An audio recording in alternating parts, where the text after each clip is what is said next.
good morning, and thanks for joining us on Weekend Twice on BYTV, where we take you through top stories that made headlines over the week. And of course, I am Celine Eto Okria.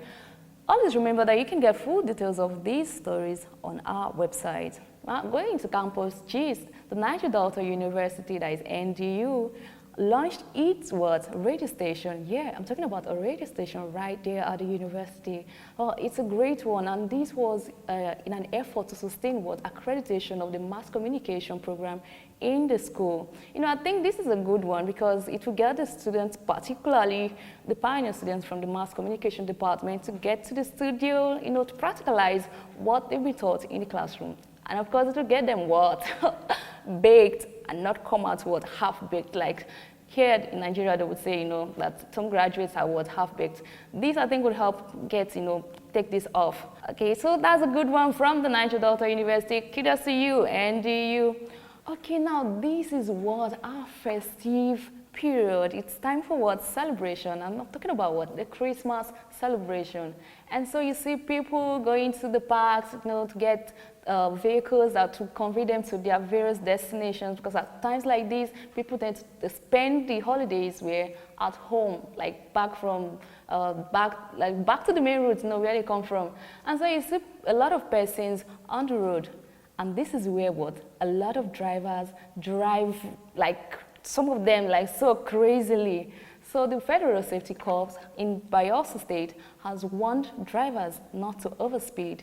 Of course, if you do this, you're putting your life, not just your life, the lives of your passengers at risk. So please, drivers, when you drive in this festive period, do so carefully. Remember that safety is always first, and safety should always be at the back of your mind. There was a lot of tensions in Yenegua at Azikoro Road, Ekeke, because a building was almost completely, razed down with fire. And that was a very sad incident that happened over opposite the Benvin Secondary School at Ekeke Road. This was a very sad case because the fire service got there 30 minutes late. Though there were about 6 children there, but they were rescued and nothing happened to anybody, but properties and a lot of documents must have been lost during the process. And of course, reports say the fire was as a result of an explosion from a generator set.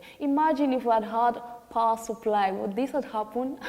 I'm sure these must somehow have escaped. Okay, we had a very sad news coming from all the way from the Okene Lokoja Road at Kogi State, where about 12 persons were abducted by unknown gunmen. And that was a very sad case. This was from buses that was traveling from Bayelsa here to Abuja, and unknown gunmen just ambushed them and abducted 12 passengers. One managed to escape and 2 others sustained injuries.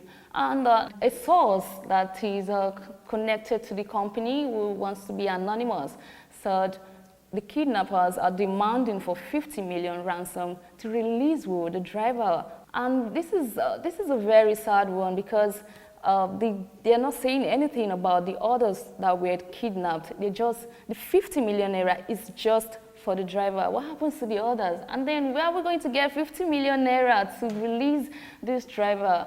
We don't know, but then we're calling on the police and all the security agencies to act swiftly so these persons that were abducted can be returned safely to their family. Of course, it's a festive period. We don't want to put all the families in high jump and, thinking of what's going on with their loved ones. So please, we're calling on all the security agencies to please swiftly act and bring them back to their family. Now, if you go around Yenegua, you would see that the way we dispose our waste is so inappropriate.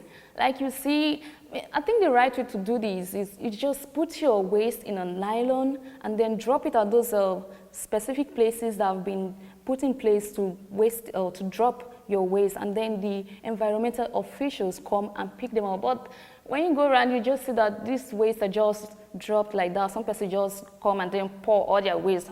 Man, that is so unhygienic.